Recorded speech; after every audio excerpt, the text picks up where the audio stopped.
بسم اللہ الرحمن الرحیم الحمدللہ نحمده ونصلی علی رسولہ الکریم رب اشرح لی صدری ویسر لی امری واحلل عقدۃ من لسانی یفقہوا قولی۔ ہمارا آج کا جو تاریخ اسلام کا سبق ہے اس کا عنوان ہے حضور انور صلی اللہ علیہ وسلم کو نبوت ملنے کے ابتدائی مراحل۔ سبق کو شروع کرنے سے پہلے ہم پچھلے سبق کی دہرائی کریں گے کہ گزشتہ سبق کا کیا خلاصہ تھا اور ہم نے اس میں کیا پڑھا تھا۔ تو پچھلا جو ہمارا سبق تھا اس کا عنوان تھا ملک شام کا تجارتی سفر اور حضور نبی کریم صلی اللہ علیہ وسلم کی حضرت خدیجہ رضی اللہ تعالی عنہ سے شادی۔ اس سبق میں ہم نے پڑھا کہ عرب میں نبی علیہ السلام کی جو زوجہ محترمہ تھی حضرت خدیجہ، ان کی مالی حیثیت کیا تھی، اور اسی کے ساتھ نبی علیہ السلام کی معاملہ فہمی، نبی علیہ السلام کی نیک نامی اور نبی علیہ السلام کا عرب میں صادق امین ہونا، اس کی کیا حیثیت تھی۔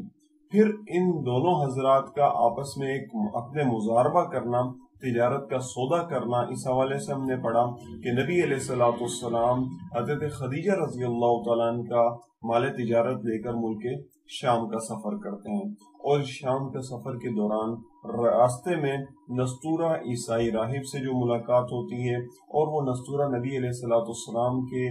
نبی ہونے کے بارے میں مستقبل کی ایک پیشن گوئی کرتے ہیں۔ اس کے بارے میں ہم نے گزشتہ سبق میں پڑھا۔ علاوہ ازیں نبی علیہ السلام سودا کیسے کیا کرتے تھے، تجارت کا انداز نبی علیہ السلام کا کیا ہوتا تھا، اس کے حوالے سے ہم نے گزشتہ سبق میں پڑھا۔ اور نبی علیہ السلام کی جو شریک سفر تھے میسرہ، انہوں نے کیا کچھ نبی علیہ السلام کے ساتھ دیکھا، مشاہدہ کیا، اور اس سارے کے سارے سفر کی کارگزاری اور رویداد جو حضرت خدیجہ رضی اللہ تعالیٰ عنہ کو آ کر انہوں نے بیان کی، اس کے بارے میں ہم نے پڑھا۔ اور اس کے بعد حضرت خدیجہ رضی اللہ تعالیٰ عنہ نے نبی علیہ السلام کو نکاح کا جو پیغام دیا، اور نبی علیہ السلام نے حضرت ابو طالب کے مشورے سے اس پیغام کو قبول کیا۔ اس کے بارے میں ہم نے پچھلے درس یعنی ملک شام کا تجارتی سفر اور حضور علیہ السلام کی حضرت خدیجہ سے شادی، اس میں پڑھا۔ علاوہ ازیں پچھلے درس میں ہم نے یہ پڑھا کہ نبی علیہ السلام کی حضرت خدیجہ سے شادی کے وقت ابو طالب نے خطبہ نکاح دیا، اور اس کے الفاظ اور اس کے جو متن تھا وہ ہم نے پڑھا۔ پھر ہم نے جانا کہ نبی علیہ السلام اور حضرت خدیجہ رضی اللہ تعالیٰ عنہ کی شادی کے وقت عمر کتنی تھی۔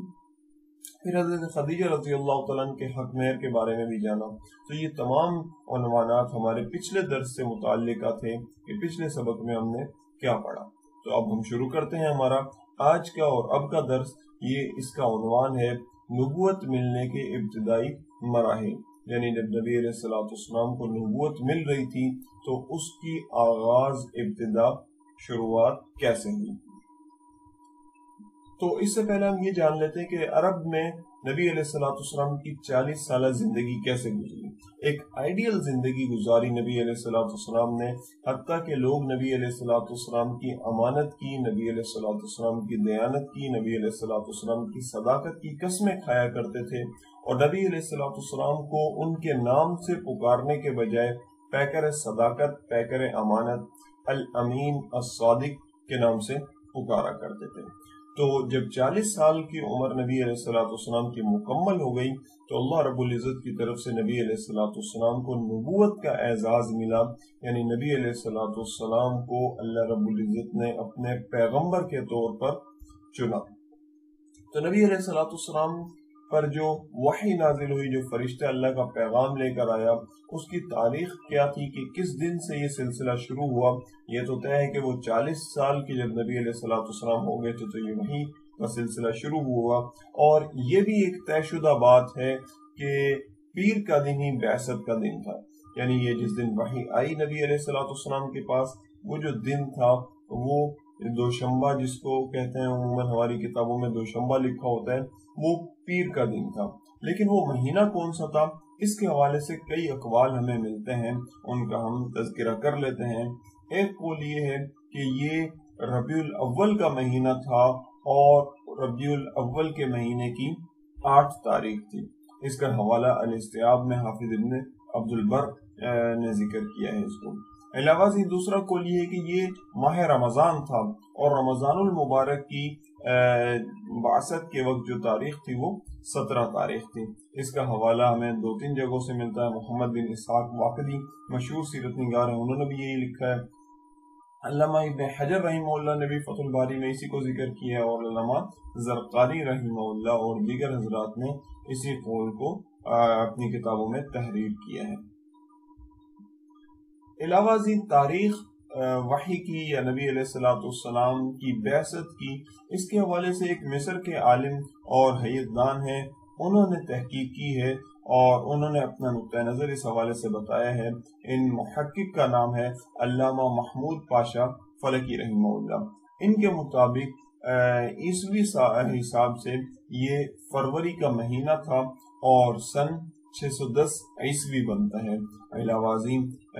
رمضان المبارک کا یہ مہینہ تھا اور سن جو ہے اس کا بھی ہوئی 610 عیسوی بنتے ہیں، کیونکہ اس وقت تک ہجری تاریخ کا اجرا اور اس کی شروعات نہیں ہوئی تھی، اس وجہ سے یہ عیسوی سال بتا رہے ہیں۔ یاد رہے کہ نبی علیہ السلام کو نبوت اچانک سے نہیں مل گئی، اس پر ہمارا اگلا لیکچر جو ہوگا تفصیل سے انشاءاللہ ہم اس میں جان لیں گے۔ تاہم یہاں پر یہ جاننا ضروری ہے کہ نبی علیہ السلام کو ایسے اچانک سے نبوت نہیں مل گئی تھی، بلکہ اس میں تدریج کا مرحلہ ہوا تھا، رفتہ رفتہ نبوت ملی تھی، اور آہستہ آہستہ نبی علیہ السلام کا ذہن بنا کر اللہ تعالیٰ نے نبوت نبی علیہ السلام کی طرف بھیجی تھی۔ ان تدریجی مراحل کا مختلف سلسلہ ہے، مختلف باتیں ہیں، ان میں سے ہم چند کا تذکرہ کرتے ہیں کہ رؤیا صالحہ، نبی علیہ السلام جو خواب دیکھتے تھے کچھ دنوں بعد یا اگلی ہی صبح وہ بالکل واضح طور پر، جس طرح کہا جاتا ہے کہ صبح کی پو پھٹتی ہے، اس طریقے سے وہ واضح ہو کر آ جایا کرتا تھا۔ پھر کچھ غیبی ندائیں بھی نبی علیہ السلام کا ذہن بنانے کے لیے کی گئی، کچھ حجر و شجر نبی علیہ السلام کو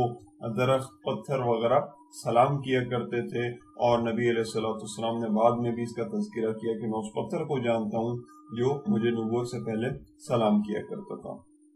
علاوہ ازیں نبی علیہ السلام کی طبیعت میں خلوت پسندی اور تنہا رہنا یہ بہت زیادہ غالب ہو گیا، اور اس دوران یہ بھی نبی علیہ السلام کو نبوت کی طرف ایک تدریجی مرحلہ تھا، اور انہی دورانیے میں جب نبوت ملنے والی تھی، نبی علیہ السلام پر تفکرات کا بہت زیادہ غلبہ ہوا، عالم اور اللہ اور مخلوق کا اللہ سے کیا رابطہ ہے، اس طرح کی سوچیں نبی علیہ السلام کو ہمہ وقت گھیرے رکھتی تھی۔ علاوہ ازیں شروع سے ہی نبی علیہ السلام خلق کائنات میں غور فرمایا کرتے تھے، ہمیشہ سے، جب مکہ میں رہتے تب بھی، جب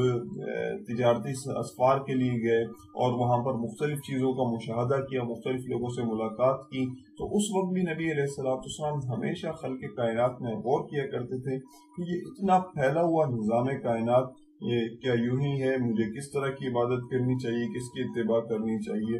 اور پھر اس کے بعد نبی علیہ السلام پر سچے خوابوں کا سلسلہ شروع ہوا، تو نبی علیہ السلام کا مزید اس حوالے سے ذہن بننے لگا۔ پھر اس کے بعد نبی علیہ السلام کی طبیعت میں خلوت پسندی کا عنصر غالب ہوا، تو نبی علیہ السلام مکہ سے 3 میل کے فاصلے پر ایک غار ہے جسے غار حرا کہا جاتا ہے، وہاں پر نبی علیہ السلام قیام کرنے لگے، وہاں پر اعتکاف کسی کیفیت کہیے کہ وہاں پر نبی علیہ السلام ٹھہرا کرتے تھے اور وہاں پر عبادت کیا کرتے تھے۔ عبادت ملت حنیفیہ پر نبی علیہ السلام کاربند تھے، حضرت ابراہیم علیہ السلام کی جو دھرم اور شریعت تھی اس پر نبی علیہ السلام چلا کرتے تھے، اور غار حرا میں بھی اسی طرز پر نبی علیہ السلام عبادت فرمایا کرتے تھے۔ تو کتابوں میں جو آتا ہے نبی علیہ السلام کی عبادت کے حوالے سے، وہ 2 طرح کے الفاظ آتے ہیں، فیتحنث، یا تو نبی علیہ السلام وہاں پر عبادت کیا کرتے تھے، یا یہ کہ فیتحنف کہ دین حنیفی پر کاربند ہوا کرتے تھے اور اللہ تعالیٰ کی عبادت اللہ تعالیٰ کو راضی کیا کرتے تھے۔ تو یہ تدریجی مراحل تھے، جس کے بعد نبی علیہ السلام کا ایک ذہن سا بن گیا اور نبوت نبی علیہ السلام کو اس کے بعد مل گئی۔ یہاں پر جا کر الحمدللہ ہمارا سبق مکمل ہو جاتا ہے۔ خلاصہ کر لیتے ہیں ہم نے اپنے درس میں کیا پڑھا۔ نبی علیہ السلام کو نبوت ملنے کی ابتدائی مراحل ہم نے جانے کہ جب نبی علیہ السلام کی عمر مبارک 40 سال ہو گئی تو اللہ رب العزت نے آپ کو پیغمبری کا شرف بخشا، اور اس کے بعد ہم نے نبوت ملنے کی ماہ و تاریخ اور اس کے حوالے سے اقوال پڑھے،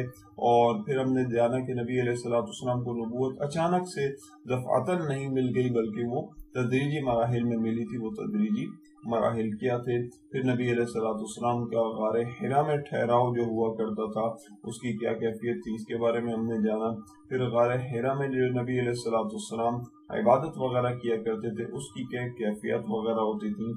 دین حنیفی تھا یا خلق کائنات میں غور وغیرہ تھا، ان چیزوں کے بارے میں پڑھا۔ اور پھر یہاں پر جا کر الحمدللہ ہمارا درس پایہ تکمیل کو پہنچا، درس مکمل ہوا۔ آئندہ کسی درس کے ساتھ پھر دوبارہ حاضر ہوں گے، تب تک کے لیے اجازت دیجیے۔ جزاکم اللہ خیرا، سبحانک اللہم وبحمدک، ونشہد ان لا الہ الا اللہ وحدہ لا شریک لہ، ونشہد ان محمدا عبدہ ورسولہ۔